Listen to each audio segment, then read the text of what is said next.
bonjour à tous. Merci aux personnes qui ont accepté de participer à cette table ronde. Un tissu d'innovation, comment rendre la mode durable? Donc on va parler de mode.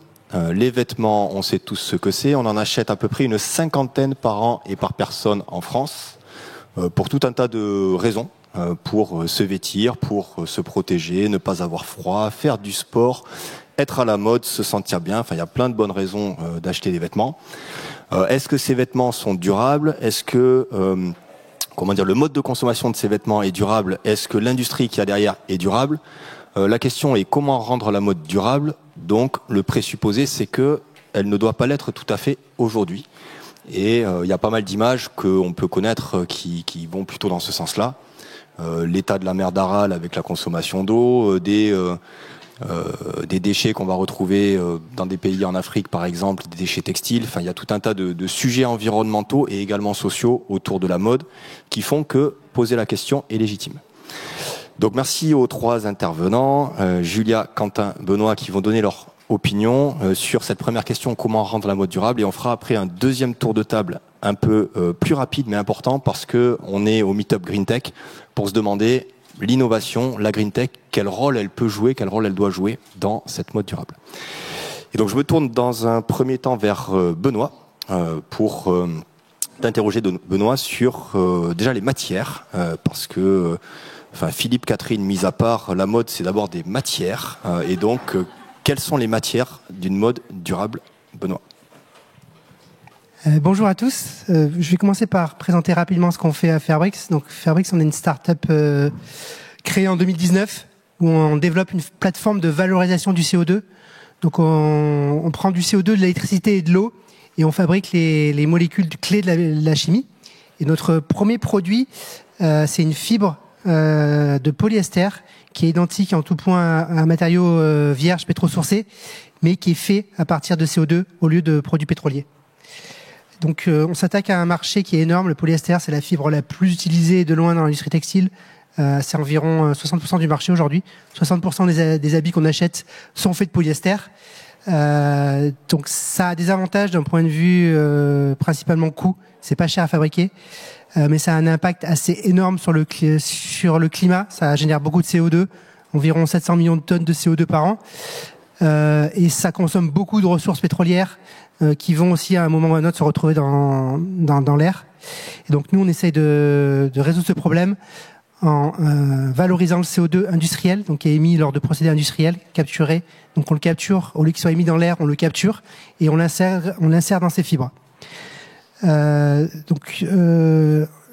problème principal qui est aujourd'hui, c'est que en fait l'industrie textile parle beaucoup de devenir plus verte, mais la préoccupation principale aujourd'hui, c'est de faire baisser les coûts pour les marques textiles. Et il y a des filières qui sont en train de se créer, qui sont encore pires que ce qui est fait actuellement. Donc en Chine, ils ont développé un nouveau procédé pour faire du polyester à partir du charbon. Et donc ça augmente l'empreinte carbone d'un facteur 4. Et grosso modo, la filière polyester est de plus en plus émettrice en CO2. Et c'est quelque chose qui n'est pas du tout traduit dans les analyses de cycle de vie. Et donc nous, on essaye de faire une innovation de rupture, donc qui change complètement la donne. Mais le problème, c'est que c'est long et c'est cher. Donc aujourd'hui, nous, on a beaucoup travaillé sur la technologie. Donc mon cofondateur Taoufik, ça fait 10 ans qu'il travaille sur ces thématiques-là. Il avait fait une thèse au CEA en France où il développait des technologies pour valoriser le CO2. Et sa femme est fashion designer. Et un jour, il a eu l'idée, en prenant une douche, de combiner science et textile. Et il a eu cette idée de faire du polyester à partir du CO2. Et nous, on est une équipe de 30 aujourd'hui. On travaille à temps plein là-dessus. Et donc, notre but, c'est d'industrialiser cette fibre dans les années à venir. Aujourd'hui, on est en train de finir un pilote en Belgique et on va pouvoir commercialiser le produit à petite échelle en 2025, à plus grosse échelle en 2027. Et on voudrait arriver vers une commercialisation à grande échelle à l'horizon 2030. Et donc, Benoît, l'impact carbone de cette nouvelle fibre, alors tu me disais qu'il est en cours d'évaluation, mais est-ce qu'il y a quand même une estimation qui commence à sortir ? Oui, en fait, nous, on a un gros avantage, c'est qu'on part de CO2. Donc, si ce CO2 est biogénique, on peut le soustraire de nos analyses de cycle de vie. Et le CO2 qu'on consomme c'est beaucoup plus que le CO2 qu'on émet par l'électricité qu'on utilise. Donc notre bilan carbone, au global, il est négatif. On consomme plus de CO2 que ce qu'on émet par l'électricité qu'on utilise. Merci Benoît, bravo pour ces travaux. Je me tourne maintenant vers Julia. Donc il y a des perspectives pour avoir des nouveaux matériaux moins consommateurs, moins émetteurs d'impact. Est-ce que c'est bon pour la mode durable si on a des matériaux durables ? Je trouve que en tout cas c'est quelque chose auquel on a envie de croire et moi la première. Mais si on regarde un petit peu l'histoire du monde, on se rend compte que les innovations qui proposent des meilleures alternatives, elles sont rarement substituantes, elles s'accumulent. Vous savez, c'est le truc, le charbon, le pétrole, les énergies renouvelables, etc. Et je pense que dans la mode comme et à côté de ça, je pense que c'est extrêmement nécessaire d'avoir ce genre d'innovation. Mais je pense que si elles ne s'accompagnent pas de sobriété, elles sont. On a toujours ce risque d'accumulation. Et donc, je pense qu'il faut remettre peut-être un petit peu de perspective. Le problème de la mode, pourquoi on utilise autant de polyester, vous disiez 60%, ça n'a pas toujours été le cas. Le polyester, c'est une invention relativement moderne. C'est pour accompagner en fait l'accélération de la consommation de vêtements.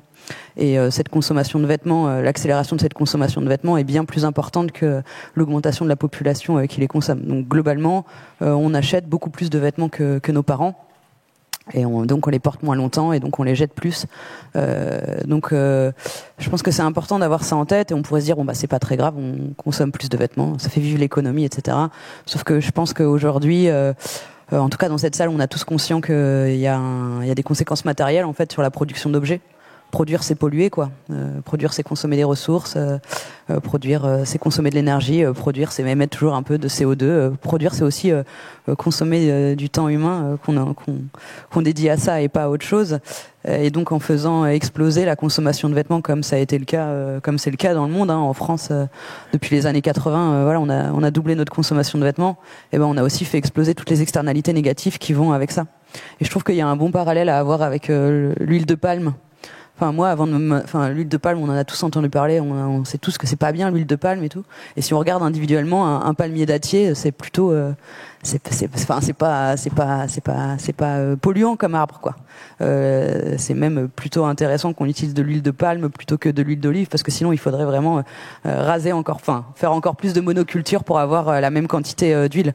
Donc on a un arbre qui peut produire de l'huile de manière assez efficiente, donc qui est plutôt vertueux, mais c'est le fait d'avoir une utilisation massive d'huile de palme qui en fait un problème pour l'environnement.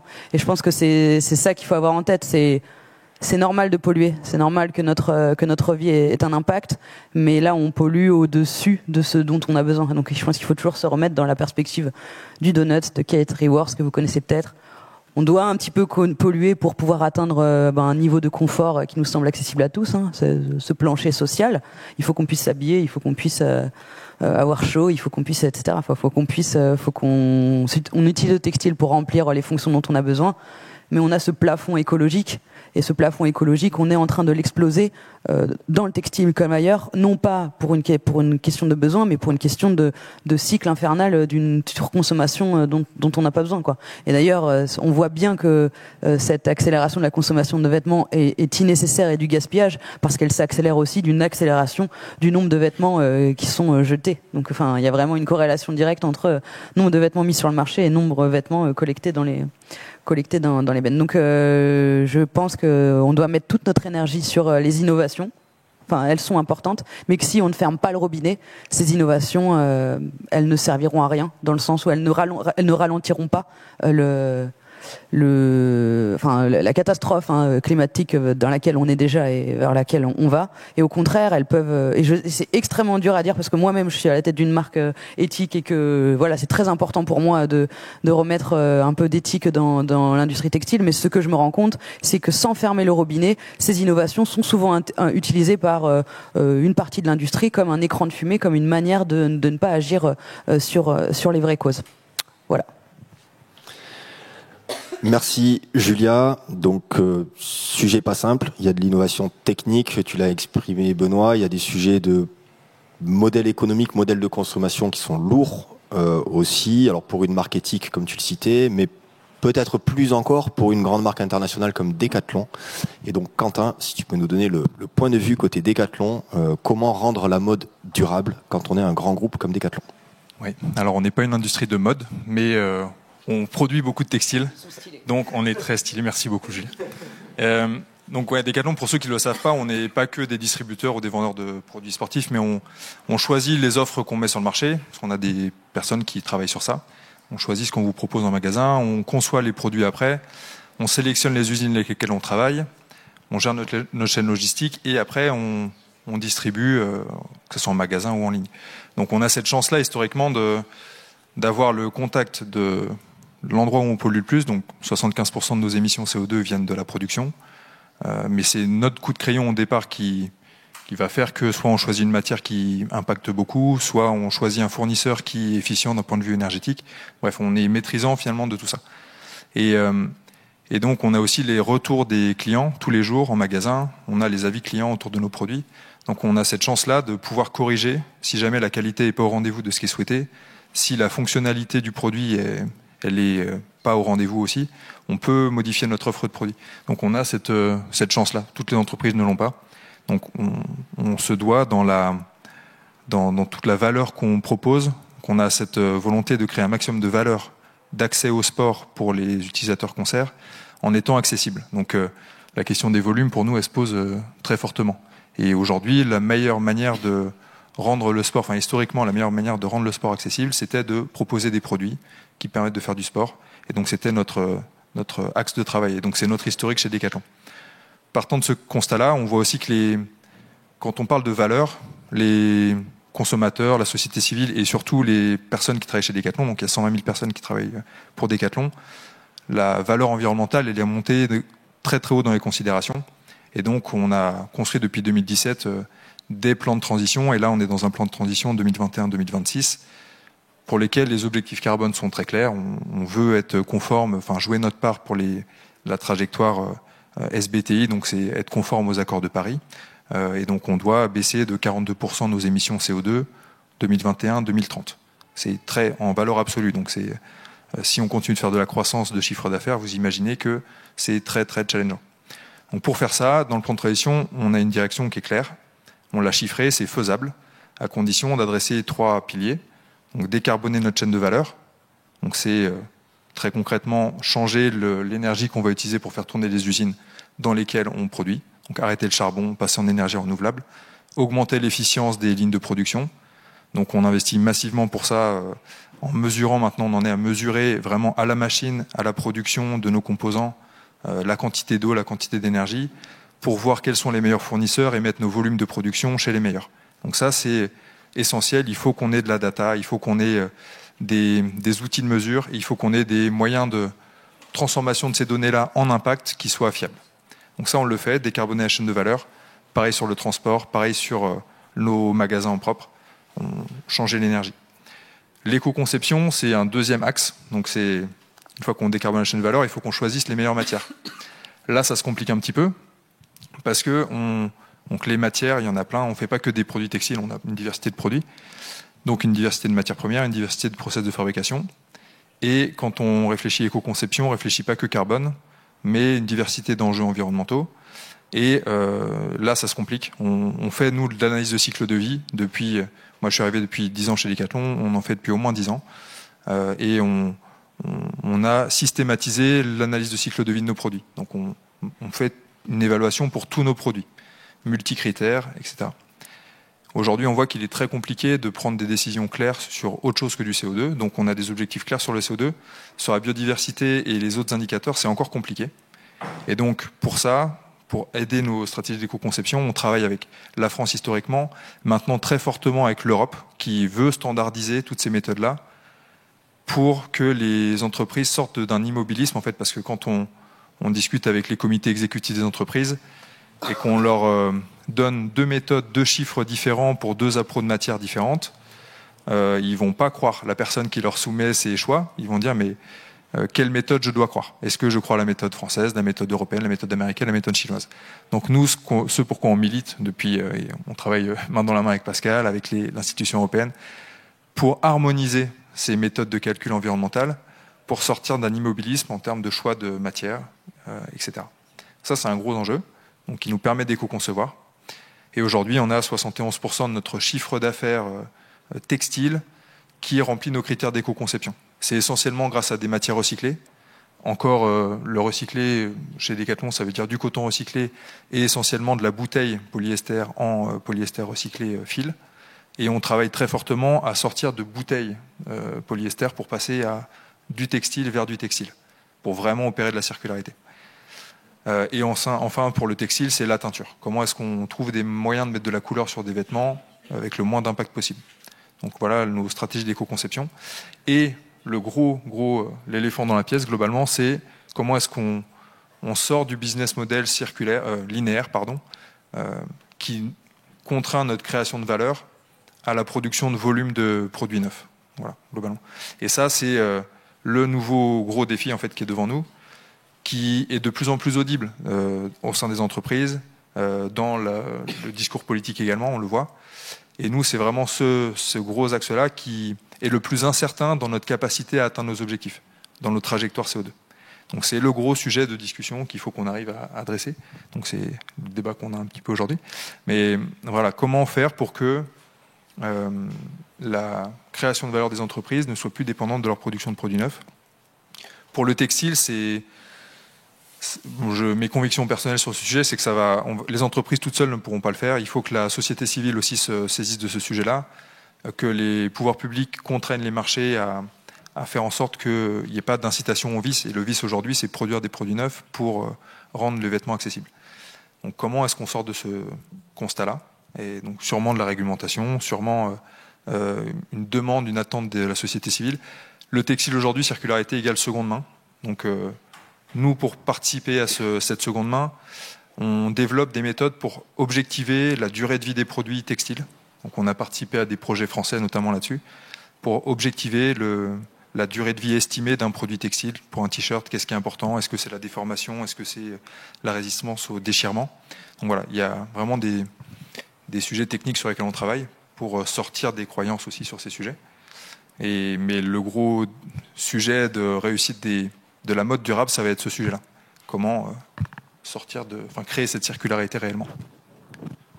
Voilà. Merci Quentin. Alors pour ceux qui n'étaient pas là ce matin, la ministre Agnès Pannier-Runacher a parlé de sobriété, alors qu'elle a différencié de la décroissance, mais elle a parlé de sobriété. En tout cas, on sent bien que ce sujet-là, cet éléphant dans la pièce, il est de plus en plus présent, effectivement. Et il soulève des questions très complexes en termes de modèle économique, impacts sociaux, etc., etc. Merci Quentin. Alors je prends la suite. Tu as interpellé les pouvoirs publics, mais moi je suis donc agent du ministère de la Transition écologique, pas du tout en situation de décision de présenter un discours politique. C'est pas mon job. Mais par contre de vous dire ce que peut faire les pouvoirs publics. Désolé, pardon. Ce qu'on fait. Premier point, on a 3 acteurs qui se sont exprimés, qui sont 2 marques, un industriel. Et s'il faut, au-delà des marques et des industriels, que les consommateurs, que les acteurs publics puissent commencer à se mobiliser, il faut leur donner de l'information. Et ça, c'est le point de départ. Je disais tout à l'heure, on achète une 50aine de fois environ des vêtements tous les ans. Et donc, qu'est-ce qu'on peut faire, quelle information on a chaque fois qu'on achète un vêtement? Ça, pour moi, c'est le point de départ de mon intervention, de mon travail au Commissariat général au développement durable. Et ce point de départ, c'est en fait la Convention citoyenne pour le climat. Quand en 2020, initiative démocratique assez atypique, 150 citoyens tirés au sort sont installés, constitués en convention, formés, et qu'on leur demande mais qu'est-ce qu'on peut faire pour éviter de se prendre trop de face, trop frontalement le mur climatique, le mur biodiversité, même si on parlait surtout de climat qui est face à nous. La première demande des citoyens, c'est chaque fois que j'achète un truc, donc 50 fois par an pour des vêtements, je veux connaître ses impacts sur l'environnement. C'est une demande qui est hyper simple, qui est hyper saine et légitime, et qui va permettre derrière de comprendre si, alors je sais pas si elle permet de comprendre si un vêtement est durable ou pas, mais elle permet de savoir. Permet de savoir que si c'est du polyester recyclé, c'est peut-être mieux que du polyester primaire. Si c'est du coton bio, c'est peut-être mieux que du coton conventionnel. Et elle permet aussi potentiellement de savoir que chaque vêtement que j'achète, il en a coûté de l'énergie, du CO2, de l'eau pour le produire. Donc ce sujet de l'information environnementale, on est au Meetup Green Tech. Il y a plein de startups Green Tech qui sont positionnés dessus, et c'est très bien. Je pense à Hollis qui est dans les lauréats Green Tech cette année. Je vois Monsieur Gérardier pour Glimpact. Je pense à Carbon Fact, Fairly Made, Waro, Label Empreinte, EVA. Enfin, il y en a plein, j'en oublie plein. Et c'est une excellente nouvelle. C'est-à-dire qu'il y a plein d'acteurs qui sont des spécialistes tech, qui sont capables d'aller voir les marques et de comprendre où ont été produits les vêtements, de comment ils sont constitués, et donc de modéliser leurs impacts environnementaux. Le point de vigilance que tu as cité, Quentin, c'est oui, mais si chacun y va de sa méthode et de son évaluation, je suis une marque, qu'est-ce que je fais ? J'ai un produit A, un produit B, j'en ai un qui me dit que A est mieux que B, et l'autre qui me dit que B est mieux que A. Ben je sais pas, je fais rien. Et donc finalement, quel est le rôle des pouvoirs publics face à cette situation ? Ben, le rôle, c'est déjà de faire émerger du commun et de poser des références. Tu l'as un peu dit, et à l'échelle la plus large possible, nationale et européenne, c'est bien la cible. Donc, qui est au moins une méthode commune de calcul des impacts environnementaux, partagée par tous, transparente, et qui soit une espèce de diapason, de thermomètre, à l'aune duquel on puisse quelque part s'intercomparer et comprendre pourquoi du coton bio c'est mieux que du coton, pourquoi du polyester fabriqué à partir du CO2 industriel c'est mieux que du polyester primaire, comprendre pourquoi la teinture comme ci est mieux que la teinture comme ça, etc.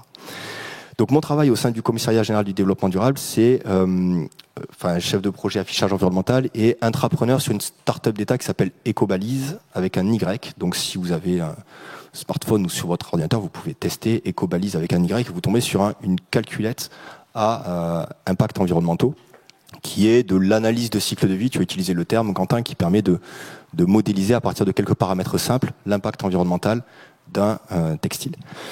Donc sans rentrer dans tous les débats extrêmement riches, complexes, nécessaires sur comment on construit une telle calculette, c'est quoi l'impact de la laine, comment je prends en compte les microfibres, et la fast fashion, c'est quoi, comment ça joue sur la durabilité. Enfin, il y a plein de sujets passionnants sur lesquels on passe beaucoup de temps à deviser, en particulier avec Quentin, avec Julia et tout un tas d'autres personnes en France et en Europe. Mais en tout cas, se mettre d'accord. Et donc, il faut se mettre d'accord sur... il faut créer ce qu'on appelle des infrastructures de partage de données. Donc, ça va être les impacts du coton, les impacts du polyester, les impacts de la laine, les impacts de l'électricité. Ensuite, la méthode qui permet de calculer les impacts d'un t-shirt à partir de ces briques de base. C'est ce que vous allez trouver si vous allez sur Ecobalise, par exemple. Et puis enfin, que chaque marque qui va avoir calculé le coût environnemental, les impacts environnementaux de ses produits, puisse derrière le partager pour qu'ensuite ce soit accessible pour les consommateurs, mais pas seulement. Je vous partage une image que j'aime bien, qui est de Laura Letourneau, pour ceux qui la connaîtraient, sur ces questions de rôle du public et du privé. C'est l'image de la ville. Quand on veut construire une ville, ce sont les promoteurs qui construisent les immeubles, ce sont des promoteurs privés. Il peut y avoir des organismes publics qui vont construire des HLM ou faire construire des HLM, mais très largement, c'est des acteurs privés qui construisent la ville. Mais par contre, la responsabilité des pouvoirs publics, c'est de construire les réseaux d'eau, les réseaux d'égouts, les rues, d'imposer le code de la route, enfin de poser un peu toutes ces règles qui permettent ensuite aux acteurs privés d'aller construire différents immeubles, de construire la ville, de faire vivre la ville. On a besoin de ces infrastructures de partage de données, ces espèces d'égouts numériques qui sont nécessaires pour au moins qu'on partage une langue commune sur c'est quoi les impacts environnementaux des vêtements. Cette langue commune, elle est forcément imparfaite. Tout ça, c'est de la modélisation. C'est impossible d'avoir quelque chose de parfait. Mais qu'au moins, on s'entende sur c'est quoi les impacts environnementaux des vêtements et que ça mette en mouvement les marques comme Decathlon qui vont avoir leur trajectoire et qui vont chercher à la réduire. Que ça mette en mouvement les sous-traitants. Et derrière, il y a plein de choses qui peuvent en sortir. Derrière, une fois qu'on a posé ces réseaux d'égouts, ces infrastructures de partage de données, cette méthode partagée de calcul des impacts environnementaux, ça permet de faire de l'affichage environnemental pour les consommateurs. Je vous dis, chaque fois que vous achetez un vêtement, quels sont les impacts environnementaux de ce vêtement. Mais ça permet plein d'autres choses aussi. On a parlé il a été question de marché public ce matin également dans l'intervention de la ministre.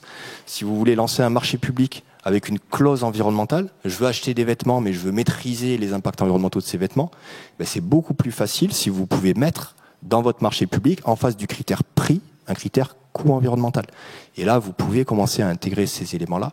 C'est beaucoup plus pratique si on veut raisonner en termes de sobriété, si on veut parler même de mécanismes type l'éco-contribution. Chaque fois que vous achetez un vêtement, vous avez une toute petite somme qui est utilisée pour financer les infrastructures de recyclage. Bon, ben, est-ce que ça peut être modulé en fonction du coût environnemental? Enfin, il y a plein de dispositifs qui peuvent se mettre en place.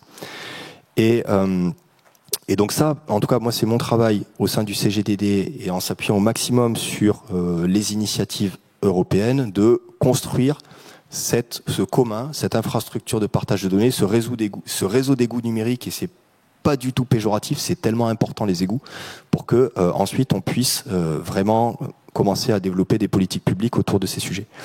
Et pour faire le lien avec la deuxième partie, donc c'est quoi le rôle de l'innovation des startups green tech dans cette affaire? Vraiment le travail, en tout cas qu'on fait au niveau d'Ecobalise de la France et au niveau européen, ça s'appelle PEF, il est absolument pas concurrent du travail de toutes ces startups un peu innovantes qui font du calcul d'impact, parce que derrière, c'est elles qui vont mettre en œuvre ces calculs auprès des marques. Si je reprends, je risque à filer la métaphore des réseaux d'égouts. La collectivité pose les réseaux d'égouts, mais quand il faut raccorder au réseau d'égouts chacun des immeubles, le plombier, il est privé. Et c'est là qu'il y a du boulot. Il y a énormément de boulot pour poser l'infrastructure, mais après, quand il faut accompagner chaque bâtiment pour le raccorder, ben là, il faut quelqu'un qui rentre dans le bâtiment, qui comprend comment ça marche, qui comprend comment marche la marque, qui est capable de se brancher au réseau. Ça s'appelle une API en termes numériques. Et donc là, il y a énormément besoin de travail. Donc il y a une vraie synergie entre des communs numériques publics. Là, il y a de l'innovation dans la manière de porter de l'action publique, avec Ecobalise notamment. Et il y a aussi à côté, main dans la main, besoin d'innovation et de tech chez tous ces acteurs qui sont capables de manipuler des chiffres, de manipuler des catalogues de 100 000, enfin de dizaines de milliers de références pour faire du chiffrage environnemental à très large échelle. Et est-ce que ça va rendre la mode durable? Je ne sais pas, mais en tout cas, ça crée des conditions pour déclencher des politiques publiques, déclencher du mouvement, etc. Donc j'étais un peu long, mais je voulais faire agir Quentin ensuite, et puis vous trois, sur cette question-là, vraiment innovation, green tech.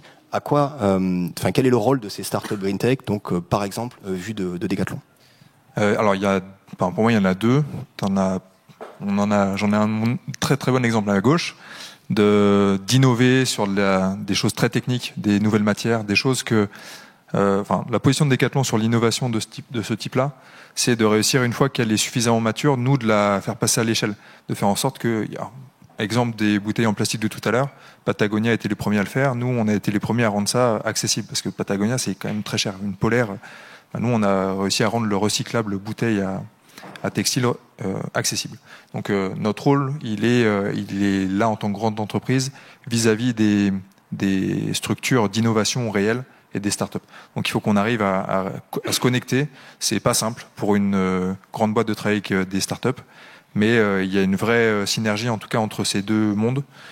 Et après, la deuxième synergie très concrète, tu l'as évoqué, c'est nous on s'est connecté avec l'Impact par exemple pour faire nos ACV, on a eu besoin à un moment d'un acteur numérique qui était en mesure de faire les analyses de cycle de vie rapidement via API. Tu as évoqué tous ces termes-là. Donc c'est un deuxième monde. Donc il y a le monde très concret de l'industrie où il y a de l'innovation pour nous. Et nous, on doit après réussir à transformer l'échelle de massification de cette technologie-là. Et il y a un monde numérique où en fait les startups ont cette capacité à aller vite et à proposer des services qui permettent à des standards d'évaluation d'être très rapidement appliqués dans les grands groupes. Donc c'est ces deux mondes-là en tout cas pour lesquels Decathlon a besoin de la startup, de l'innovation. Merci Quentin. Je me tourne vers Benoît sur l'innovation, la tech. Alors c'est votre ADN certainement, mais quel rôle et comment l'encourager? Le problème principal dans l'innovation dans les matériaux, c'est que c'est très très très long. On s'en rend pas compte, mais ça prend beaucoup de temps à créer des nouveaux matériaux. Typiquement, c'est au moins 15 ans. Tous les matériaux qu'on utilise aujourd'hui, ils n'ont pas été créés du jour au lendemain. Ils ont eu 15 ans. Ils ont mis 15 ans à se développer. Et en plus de ça, ils ont eu des années et des années d'optimisation. Et c'est très dur de se comparer une technologie qui sort d'un laboratoire à un matériau qui est déjà sur le marché, parce que c'est dur d'évaluer le potentiel. Et d'un point de vue commercial, ce qui est compliqué, c'est aussi d'expliquer ça aux marques, parce qu'en général, elles ont mis des objectifs qui sont très courts. elles veulent par exemple 2030, c'est demain. C'est impossible de développer une nouvelle industrie des matériaux pour 2030. Et il faut aussi essayer de leur vendre une vision à plus long terme.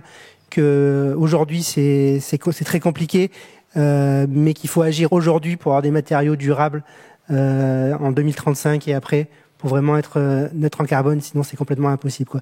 Il y a besoin d'argent et de temps, sinon c'est impossible. Merci. Donc, data, matériaux et Julia, le mot de la fin. D'autres champs pour l'innovation vers la mode durable? Ouais, je trouve que moi, il y a un truc qui m'a un peu retourné le cerveau sur la question de l'innovation. Je sais pas, tu vois pas mal en tout cas dans notre secteur, des startups pour qui l'innovation, c'est par exemple l'upcycling, le surcycling, la seconde main, des solutions de seconde main et tout.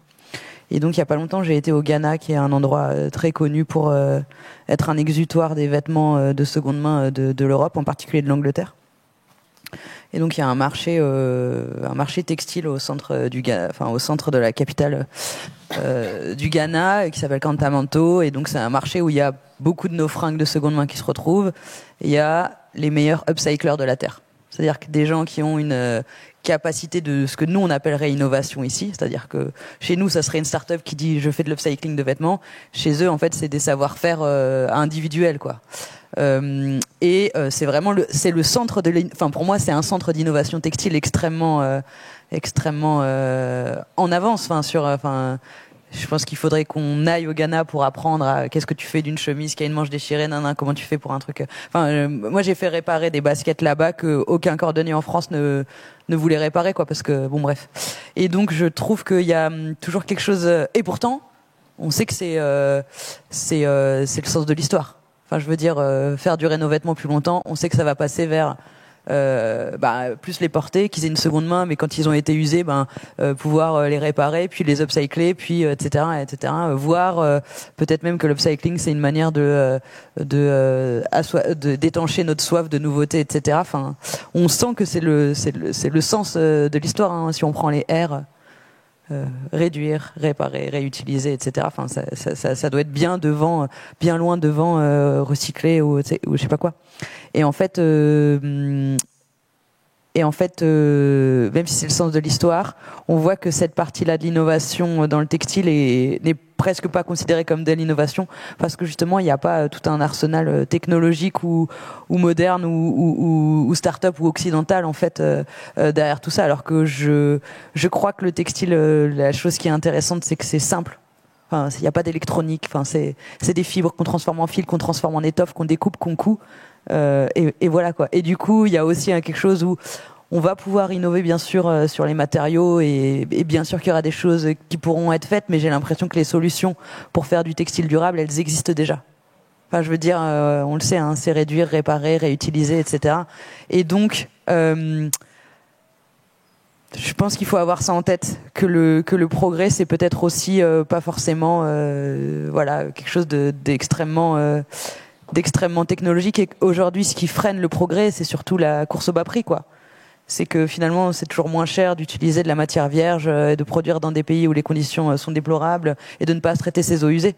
Et donc, tant que le polyester vierge, ça sera moins cher que le polyester recyclé ou que le polyester issu de CO2, en fait, c'est un frein à toute forme d'innovation, quoi. Donc, je pense que avoir en tête ça, quoi, que les innovations sont pas forcément technologiques, et que quand bien même elles seraient technologiques, tant qu'on se pose pas la question du bas prix, c'est vain.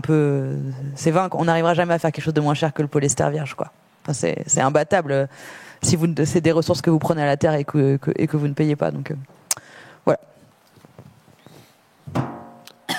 Merci Julia, merci à tous. Je tente pas le résumé, ça serait maladroit, mais il y a plein de champs d'innovation, en tout cas, beaucoup de boulot, de quoi se retrousser les manches pour rendre la mode durable, en tout cas faire de mieux en mieux. Je propose qu'on s'en tienne là, sauf si vous souhaitez rebondir les uns les autres, sinon on a une petite dizaine de minutes pour d'éventuelles questions. On pourrait rebondir longtemps. Moi, j'ai une question. Alors, Julia, je pense que vous allez me détester. J'ai une question parce que, alors moi, je m'appelle Charles, je suis designer et je travaille un peu dans le milieu de la tech, donc je suis là. Et j'ai une question, c'est parce que c'est vrai que l'objet textile, vous parlez d'upcycling. Plus près. Ah, c'est plus près, ok, d'accord. Donc en gros, pour vous dire, le domaine textile, l'objet en lui-même, la finalité, bon, sauf pour le domaine sportif avec les produits qu'on met pour que ce soit pas transpirant, etc. L'objet en lui-même, je trouve qu'il a pas tant évolué depuis des années. On est toujours sur des sergés, on est toujours sur des croisés, des pieds de poule, machin, etc. Donc le tissu, il a pas changé. Par contre, quand je compare cette industrie à l'industrie, par exemple, de l'iPhone, etc., où on est sur des produits ultra optimisés et technologiques, où on est sur des innovations, en termes de production. Et parfois, j'ai la sensation que dans le textile, il y a un abandon, en fait, au contraire de la tech, parce qu'on se retrouve à avoir, c'est des objets, ils n'ont pas évolué depuis des centaines ou d'années, quoi. Et à côté de ça, je pose un téléphone où en fait, on est capable de toucher et de modifier des électrons en plein vol, quoi. Et là, parfois, je me dis, quand je vous entends, parfois, je me dis, mais est-ce qu'en fait, les ingénieurs, ils ont totalement délaissé ce secteur-là parce que, je sais pas, on pousse ces machines, on pousse cette activité-là chez des pauvres gens en Chine. Je sais pas, je vous dis, hein. Mais c'est vrai que, par exemple, moi, j'ai un peu du mal j'ai l'impression que le secteur textile est totalement pas dans le truc, quoi. Je sais pas si vous voyez le truc, on est sur des véhicules électriques, on modifie des électrons en plein vol, on parle d'ordinateurs quantiques et tout ça, et sur le textile, on est sur des objets qui sont là depuis, on est dans les musées, quoi, on travaille dans la culture, ça fait des millénaires, et on est totalement, on n'a pas de machine, on n'a rien, ils sont encore à la main, comme ça, et c'est pour dire, je sais pas trop si je suis un peu what the fuck devant la conférence, quoi. C'est pour vous dire. Voilà. Et je sais pas si vraiment vous avez, dans votre secteur, est-ce que vous avez vu des avancées, je veux dire, au niveau des machines, parce que, je vous dis, j'ai la sensation que, au contraire, il faudrait de la tech, parce qu'ils sont encore en train de mettre les petits fils comme ça, là-bas au Maroc et tout ça, et perso, j'ai du mal à comprendre, quoi. Bon, c'est une question qui est vachement large. En fait, c'est une impression. Hein. Oui, c'est peut-être. Parce que les innovations de technologie dans le textile, c'est ce qui fait que vous pouvez porter une chemise qui vous coûte moins de 100 €. Okay. Parce que, on est passé globalement du métier à tisser manuel. On a industrialisé et ensuite, peut-être que vous feriez une meilleure histoire que moi, mais s'il y a un objet que vous arrivez à payer pas cher, c'est que derrière, il y a une innovation et de la technologie dingue. Ce qui n'est pas... Donc, globalement, la filature, vous pouvez aller dans des usines textiles, hein. La filature, le tissage, le tricotage, c'est des machines qui tournent et tout et qui ont automatisé le maximum de choses. Mais c'est vrai qu'il y a une partie de l'industrie textile qu'on n'arrive pas à automatiser et qu'on n'arrivera probablement jamais à automatiser, c'est la confection. C'est-à-dire que pour coudre un vêtement, ça sera toujours des mains humaines qui doivent le faire. Et ça, c'est lié à une particularité du textile. Le textile, c'est mou, donc on ne peut pas le faire faire, par des robots. Mais nous, on ne le voit plus en France parce qu'on n'a quasiment plus d'industrie. Mais tous les pays qui sont des producteurs textiles ont leurs meilleurs ingénieurs qui bossent sur l'amélioration. Il y a des innovations technologiques de fou. Par exemple, si vous voyez comment sont découpés les matelas, vous le savez si vous êtes designer. Les matelas pour faire la coupe automatique des étoffes, c'est vraiment un truc de ouf. Vous voulez peut-être rajouter quelque chose sur le sujet, sur l'innovation? Il y a aussi le fait de la délocalisation, parce que c'était un sujet qui était très très innovant tout au cours du XXe siècle, où il y a eu plein d'innovations, plein de nouveaux matériaux qui sont arrivés sur le marché. Et à partir des années 80, la grosse tendance a été de délocaliser, faire diminuer les coûts. Et c'est surtout vers là que l'innovation était allée, et moins dans les nouveaux matériaux, les nouvelles propriétés. Ouais, ils ont abandonné en fait le secteur, parce que c'est vrai que Après, pour rebondir, l'innovation continue. Là, l'enjeu de la circularité, on l'a dit, aujourd'hui on fait de la bouteille, on la transforme en t-shirt. Il faut qu'on arrive, parce que le textile, il y a peu de chances que vous et moi, on ait envie de porter les vêtements de nos arrière-grands-pères, pour plein de raisons. L'hygiène et le style, ou voilà, le monde dans lequel on vit. Par contre, et donc pour ça, il y a un sujet d'innovation actuel, c'est comment faire du textile, et le détricoter et en faire du fil de qualité, refaire du textile, et ça de manière réellement circulaire. Et ça, c'est un sujet ultra technique sur lequel les meilleurs ingénieurs textiles travaillent. Chez Decathlon, c'est des investissements conséquents. J'ai pas le chiffre en tête, donc je vais pas me lancer dans le chiffre. Mais ne serait-ce qu'humainement, il y a des dizaines de personnes qui travaillent sur ça, en plus des investissements. Donc c'est un sujet technique. Après, la course à la technologie pour la technologie, en tout cas chez Decathlon, on est vraiment focalisé sur qu'est-ce qu'on veut faire à la fin. On veut habiller les gens. J'ai pas forcément envie de chercher de la sur-technologie pour faire ça. Si le meilleur moyen de faire ça, c'est d'avoir des étoffes, très bien. Et si elles sont en coton, très bien. Si elles sont en laine, très bien. Si elles sont... Donc voilà, c'est pourquoi est-ce qu'on fait l'innovation aussi. Pour moi, le sens de l'innovation, tu l'as évoqué un petit peu sur la fin, c'est on va pas chercher de la technologie partout, à tout prix. C'est qu'est-ce qu'on veut faire, dans quel monde on veut vivre, pourquoi est-ce qu'on a envie d'investir du temps de réflexion, et soyons efficaces dans nos recherches. Donc voilà de la manière dont on l'aborde en tout cas.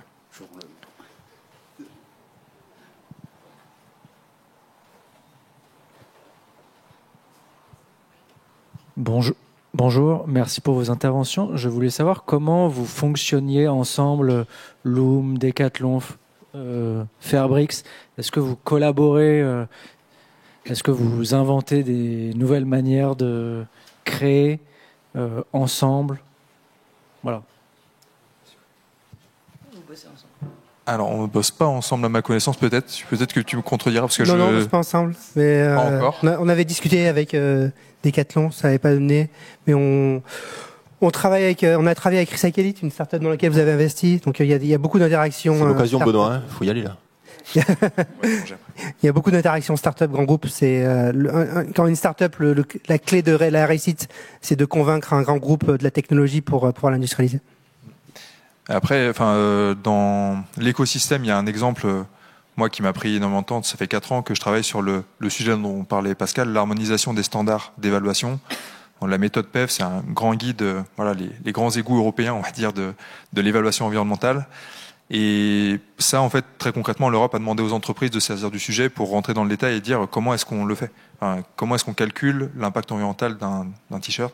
Donc, on a travaillé un PEFCR, donc c'est l'EPF appliqué aux catégories de produits textiles et chaussures. Et on a collaboré avec des fédérations de la laine, des fédérations du coton, d'autres enseignes, H&M. Loom, vous n'en aviez pas fait partie. Mais par contre, sur le sujet de la durabilité non physique, c'est un sujet, la fast fashion, etc., sur ces questions-là. On a échangé, alors je ne sais pas si on a échangé en direct avec vous en mode climat, mais on s'est fortement inspiré des travaux de réflexion autour de comment est-ce qu'on caractérise des comportements qui incitent les consommateurs à racheter un produit. Et donc, en fait, en tout cas, nous, on s'inspire en voyant ce que font les autres, en lisant, parfois en collaborant grâce à un consortium autour d'un sujet très technique. Et donc, voilà. Nous, il faut savoir qu'on est 5 dans ma boîte, alors que dans la sienne, ils sont 100 000. Donc, on n'a pas les mêmes ressources non plus pour aller créer des partenariats et tout. Je dirais que, Loom, c'est pas très important, c'est une petite marque. Ce qui est intéressant, c'est En Mode Climat, qui est une coalition de marques et industriels du textile en France.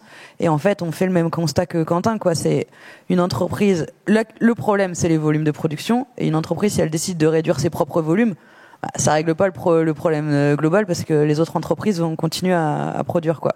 Donc, on a créé En Mode Climat, qui est une coalition, de marques entreprises qui dit, on demande au pouvoir public d'adresser cette question des volumes de manière globale. En fait, et globalement, bon, si vous creusez un peu, la question des volumes, elle est liée au modèle de la fast fashion. Donc voilà, on va réduire ces trucs-là. Donc, nous, ce qu'on essaie de faire depuis quelques années, c'est de faire en sorte que Decathlon rejoigne En Mode Climat. Mais le pauvre Quentin, c'est pas lui qui décide. Donc, mais je sais que Quentin, si je lui donnais les clés, il dirait oui. Mais pour nous, il y a un peu cet enjeu aussi. En fait, on va rien leur apprendre aux gens de Decathlon. C'est des meilleurs ingénieurs que nous, ils savent faire des meilleurs produits que nous, etc. La vraie chose qui puisse changer, c'est si tout à coup des grandes marques commencent à dire oui, il faut réduire les volumes de production, et dans ce cas, agissons sur le modèle de la fast fashion, etc., qui est qui, je pense, est la prochaine étape, quoi. En fait, là, on arrive tous à la conclusion que si rien n'est fait, c'est des modèles comme Chine qui vont manger tout le marché. Il nous faut une contrainte et il faut qu'on réfléchisse ensemble à comment on fait pour un secteur textile qui produit de moins en moins de vêtements chaque année, quoi, et les produit de mieux en mieux. Voilà, c'est comme ça qu'on bosse avec Decathlon. À part que je lui fais des blagues dans l'école, voilà. C'est tout. Bravo à tous les trois pour votre action et votre témoignage. Ma question porte sur les attentes du consommateur. Donc vous avez parlé du prix. Et pour un consommateur qui aujourd'hui n'a pas accès au polyester d'origine CO2, qui se dit je veux plutôt des vêtements en fibre naturelle, j'ai l'impression, si on prend le cas des pantalons, qu'il y a de plus en plus d'offres qui est sur du pantalon, certes avec du coton, mais aussi avec du stretch, de la matière d'origine artificielle. Est-ce que c'est parce que le consommateur veut un pantalon qui s'adapte mieux à sa forme, voire dans le cas du pantalon de rando qui sèche plus vite? Et du coup, comment est-ce qu'un consommateur qui arrive en disant je voudrais un pantalon de randonnée en pur coton, ce qui existait il y a 15 ans, est-ce que ça existe encore? Est-ce que c'est facile à trouver? Voilà. Est-ce qu'aujourd'hui, au-delà du prix, l'offre est là pour un comportement vertueux du consommateur et de la consommatrice? Je peux commencer. Ouais. Alors déjà, c'est une super question. C'est comment. Je sais plus quel était l'intitulé exact de la question, mais en tout cas, ce que je retiens, c'est comment est-ce qu'on on fait en sorte de répondre aux attentes des consommateurs qui sont très sensibles à ça. Et donc nous, il y a plusieurs choses. C'est déjà d'expliquer ce qu'on fait et comment est-ce qu'on a conçu le produit. Donc dire techniquement ce qu'il y a dans le produit. Donc est-ce qu'il y a du recyclé ou pas, pour l'informer déjà. Donc l'information, c'est ce que veut aussi le gouvernement français à travers la loi climat et résilience, en disant on veut donner l'information à minima de transparence pour que le client sache ce qu'il achète. Donc quand on met du recyclé, le forcer à expliquer ce qu'il y a dans le produit. Quand c'est fait avec une teinture très impactante, le montrer, etc. Donc au moins transmettre l'info. Et donc ça, nous on le fait à travers nos fiches produits. On le fait on l'a fait en magasin aussi, en expliquant. On avait créé un socle d'éco-conception sur lequel on communiquait. Par contre, c'est très touchy pour les entreprises de s'exprimer sur ces sujets parce qu'on est soumis. Enfin, la réglementation va très vite sur ça, et on peut aussi se faire rattraper par un pays qui décide qu'on n'a pas le droit de raconter ça. Donc voilà, c'est très touchy pour les entreprises de prendre la parole là-dessus. C'est un constat. Et ensuite, pour ce qui est de la circularité que vous évoquiez, c'est comment est-ce qu'on fait pour éviter de rajouter des matières pour rendre simples et recyclables réellement les produits. Ça, c'est totalement dans nos points d'analyse. Je parlais de comment faire pour réellement recycler du textile et en faire du textile. C'est des points qui empêchent ça, l'élastane, tous ces produits-là. Donc, dans nos stratégies, dans nos politiques de conception par nature de produits, on prend ça en compte pour faire évoluer nos manières de faire. Mais d'un autre côté, les attentes d'usage des consommateurs, parfois, ils veulent du stretch, ils veulent que ça sèche vite. Donc, c'est tout ce paradoxe en fait qu'on doit prendre en compte. Et si je reviens sur l'innovation, donc comment sortir de l'élastane et faire en sorte de donner du stretch sans élastane, pareil, c'est des ingénieurs qui travaillent à ça. Changer les formes des mailles, etc. Donc il y a beaucoup de solutions. Et un des moyens pour informer le consommateur, c'est des Digital Product Passport européens, des lois d'affichage en France, qui forceront à être transparents sur ce qu'on fait. Désolé pour cette longue réponse. Non, c'est intéressant. Moi, je trouve que ça pose toujours la question. C'est une question qui revient souvent. Hein. Qu'est-ce qui est là avant le désir du consommateur ou les innovations des industriels qui essaient de le pousser sur le marché? Je crois que la plupart des études montrent que c'est parce qu'on nous montre des choses qu'on en a envie. Enfin, personne n'avait demandé des écouteurs sans fil parce que personne n'imaginait même que c'était possible, quoi. Et je pense que si tu as grandi toute ta vie avec des jeans 100% coton, tu n'imagines même pas qu'il puisse y avoir de l'élastane dedans. Donc je pense que moi je le vois beaucoup, c'est une grosse excuse de notre secteur de dire le consommateur veut ça, le consommateur il veut du bas prix, le consommateur il veut de l'élastane et tout. Et derrière cette demande du consommateur, on justifie beaucoup de choses, entre autres la délocalisation de notre industrie, l'exploitation de gens à l'autre bout du monde, les pollutions en tout genre, etc. Donc c'est la question de vouloir, on veut toujours plus. Enfin, je veux dire, moi j'aimerais une très grande maison à Paris. D'ailleurs, j'aimerais ce bâtiment. Enfin, je veux dire, il y a vraiment un truc, bien sûr, mais on voit bien que tout le monde ne peut pas avoir cette maison à Paris. Enfin, ou alors il va falloir que vous alliez tous vivre dans le Perche. Et je sais que certains d'entre vous ont déjà commencé. Donc, mais enfin, c'est toujours la question de, en tant que société, je pense pas qu'on puisse driver tout ce que nous produisons par le demande du consommateur. Et en plus, c'est tellement partiel dans l'identité d'une personne, le consommateur. Enfin, moi, je comprends que les gens, ils veulent... par exemple, moi, je veux des tomates en été. Non, merde, j'en veux en hiver.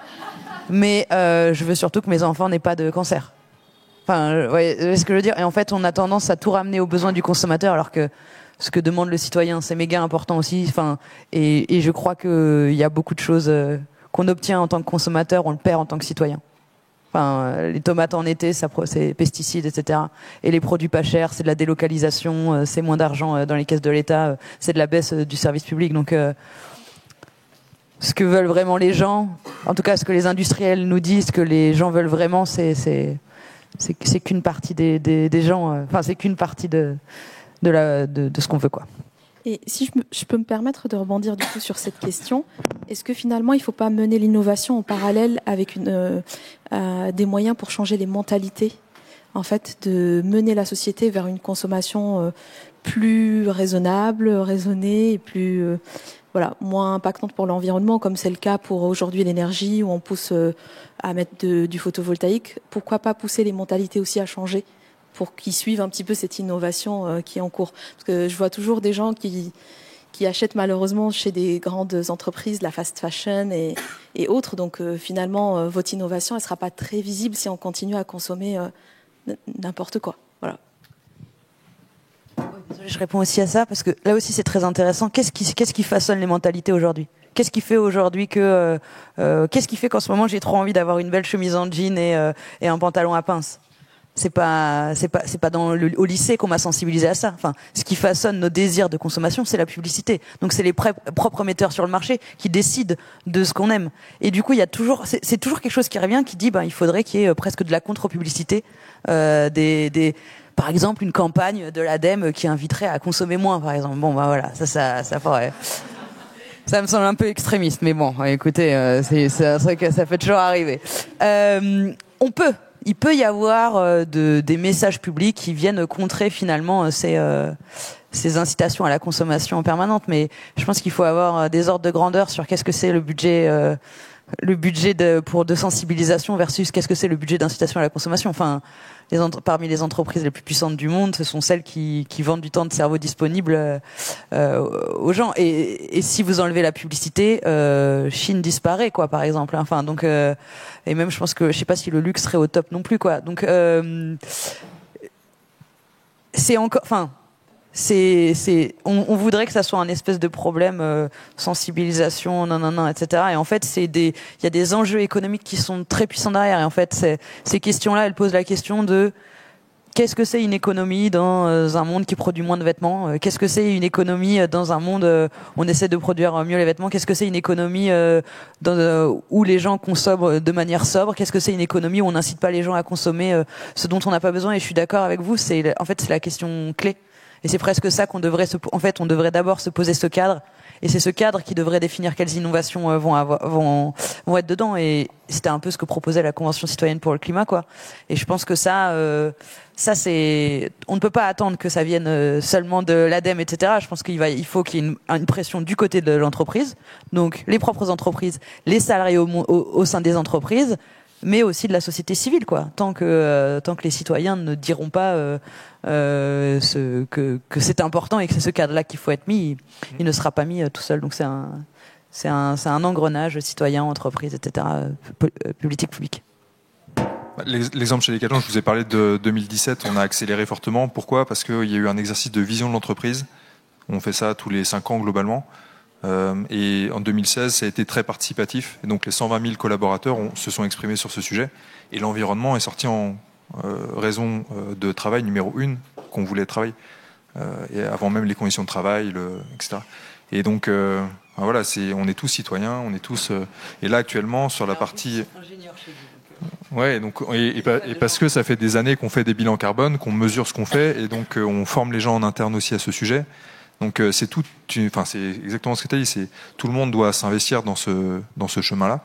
Et actuellement, on réfléchit avec un groupe de personnes d'entreprise à l'utilité des produits qu'on développe. C'est super dur à définir, honnêtement. Donc on fait des enquêtes conso, des enquêtes internes. Est-ce que on demande à nos concepteurs s'ils sont fiers d'avoir développé les produits qu'ils ont mis sur le marché. On demande aux consommateurs s'ils regrettent des achats. Donc on pose toutes ces questions pour essayer de juger de l'utilité des offres en fait. Et donc ça passe par, et donc ça c'est une initiative de l'entreprise, mais de personnes à l'intérieur de l'entreprise qui poussent pour que ça devienne un sujet. Et c'est pas forcément sur base d'impulses fortes des gouvernements ou de la société civile. C'est juste parce que c'est une somme de faisceaux qui font qu'à un moment on commence à parler de ça dans une entreprise, quoi. Et donc je pense qu'il faut qu'on continue tous à travers nos réseaux, à travers nos moyens d'action, là où on peut avoir un levier, à pousser ce genre de débat, parce que ça sera que cette somme d'actions qui feront qu'on arrive à avoir des lois, qu'on arrive à aller dans cette direction. Je suis tout à fait d'accord. La chose que je rajouterais, c'est que ce qui est fondamental aussi, c'est de définir un score unique, parce qu'aujourd'hui, c'est très très dur de comparer les différentes solutions. Un pantalon à coton, c'est pas forcément mieux qu'un pantalon à polyester. Ça dépend de quel aspect on prend en compte. Et il faut vraiment que la société parle entre elles et définisse quelles sont les valeurs qu'elle veut mettre en avant dans ses produits pour qu'on définisse un score unique. Et à partir de ce score unique, on essaye de pousser des solutions qui sont les meilleures pour la société. Merci Benoît pour ce complément, c'était important. On a exposé le timing, donc je vois Hélène qui fait les gros yeux. Merci à tous et bonne suite après. Merci.